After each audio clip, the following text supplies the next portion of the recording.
అంతే చెప్పేది ఖర్చు పెట్టలే పైసలు చెప్పేదా ఓట్లకు పైసలు కూడా అవసరం లేదు. నేను ఎందుకు బదిలాడతానో అర్థం చేసుకో.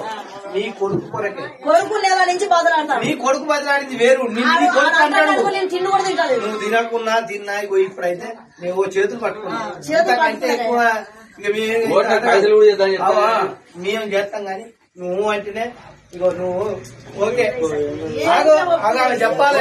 ఇంతమంది చెప్పాలి అంతే. తప్పుల విషయం మేము మనిషి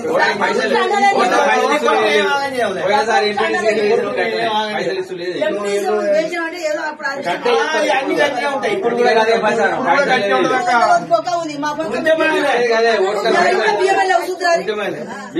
ప్రచారం చేస్తాం మేము. అందరూ పైసలు గదే ప్రచారం చేస్తాం. మరి మీకేం లేకపోతే మేము ఉన్నామమ్మా.